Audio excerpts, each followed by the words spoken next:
Hey guys, Alyssa here over at Books and Cats, and today I'm going to be talking about some of my favorite books of 2017.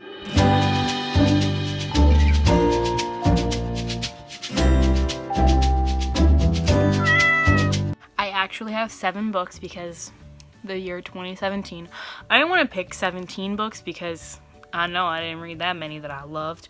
These are in no particular order of least, like most to least, whatever. It's just what I read that I really enjoyed this year, so let's get into it. So the first one that I should be talking about is Weird Things Customers Say in Bookshops by Jen Campbell. I've been wanting to read this book for years. Really loved it. I love these kind of books. There are a couple that I've read by another author. I work in a public library. That is also hilarious, but it was just great. It was just great for what it was, which is like non-fiction-y. I really loved it. It was hilarious. There's nothing more that I can elaborate because it's just weird things that customers say in bookshops. And if you're looking for a super easy, light, funny read, especially if you worked, honestly, in retail period, but especially if you worked in a bookstore, highly recommend this read. And the next one that I shall be talking about is Stuff I've Been Feeling Lately by Alicia Cook. I read this earlier this year, and I love this book so much. It's so good. Unbelievably amazing. The words someone puts down on paper is just so great. So basically, it's a book where she wrote poetry, and at the bottom of the page, there's always a song that like she wrote to, or you know, whatever, or kind of like inspired certain poems. It's great. I love it. It's like a cool, different touch. With her new poetry volume, she's actually going to include like actual songs that were made for her newest book, which I am super pumped for. The first section is just like straight up, you know, standard poetry, and then the second, like side B, is blackout poetry, and I had never read blackout poetry before, and it was an experience, and I loved it. I feel like the blackout poetry really drove it home for me. I did read it pretty early on this year. I think I read it in March, so I'm probably going to do another reread of it in the early of 2018, but it just, I think about it like every week, and I just think about how lovely it is, and she's such like a nice person. Like I've talked to her a couple times on Twitter, and she's just seems like such a great person. One book that I'd say shocked me, The Little Red Wolf by Amelie. I don't know how to say her last name. I don't want to mess it up, so I'm just gonna put the cover here. This is a graphic novel, and it was a retelling of The Little Red Riding Hood, but it was a really cool retelling. Like, I'm a little over retellings of fairy tales, but this one was so good. It was so good. It was wonderful. Honestly, it was so good. The storyline was A1. It was so great. The artwork was also phenomenal. I highly suggest it because it was good. It's really good. Another graphic novel that I read that I really loved this year was Anne of Green Gables. Obviously you know who the writing is by, but the drawings were by Mariah Marsden. This graphic novel was so good. This was another book that I got through NetGalley, and it was phenomenal. It was so good. It felt like it so accurately captured Anne as a character, and the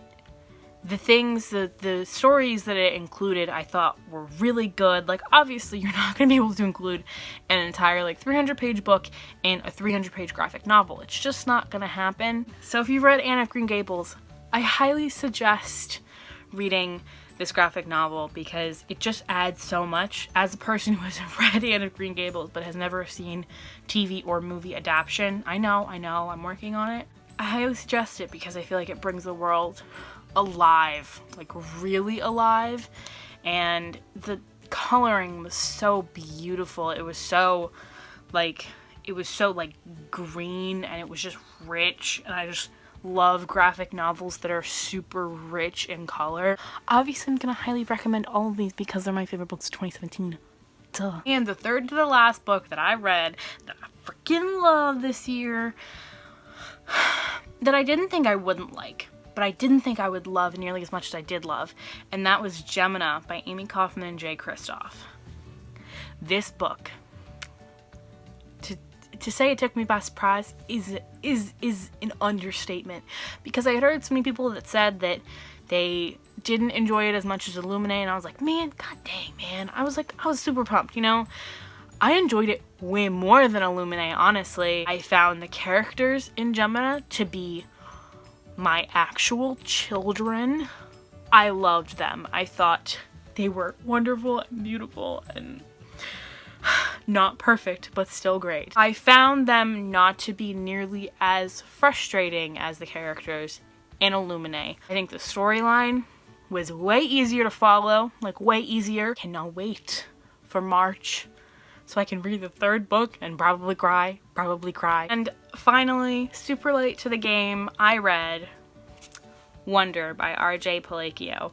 I read this because I'm a freaking snob like that. I actually read this like the day before I went and saw it. My mom had made plans to go and see it, and she was like, do you want to go? And I was like, yeah, but I have the book. Like, I had bought the book not that long ago, like towards the end of this year, and I was like, yeah, but I really want to read it.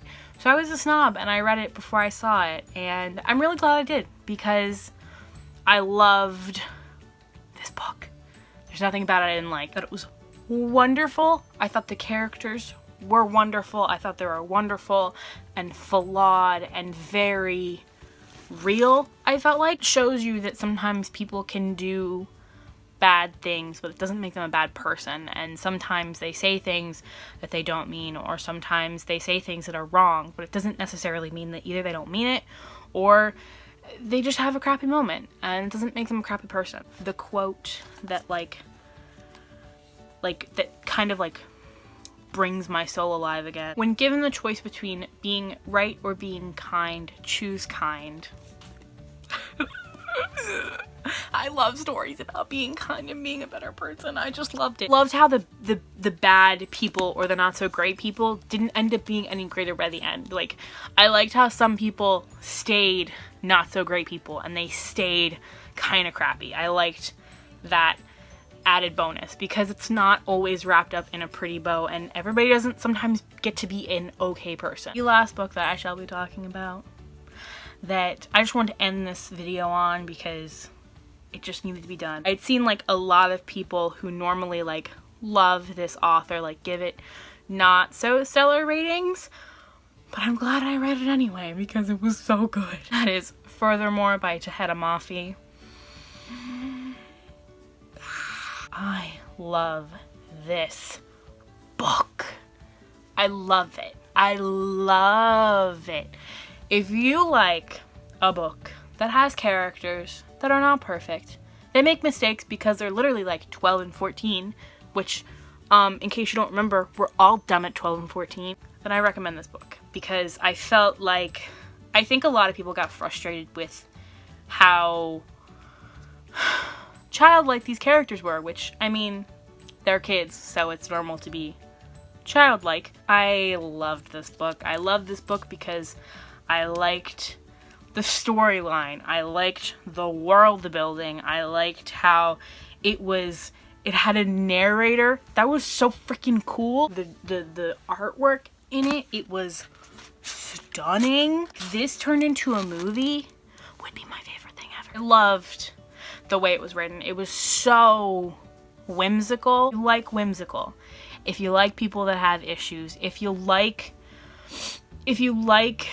a narrator knowing something that you don't and hinting at something, and if you like sometimes knowing things before the characters do and foreshadowing and all that, I recommend this book. Those are my favorite books of 2017. That was just me gushing for a really long time over books that I really, really loved. So yeah, if you feel any similar feelings about these books, let me know down below. Let's gush. What are some of your favorite books that you read in 2017? I would love to know, and I hope you guys enjoyed this video, and I hope I shall see you in the next one. Bye.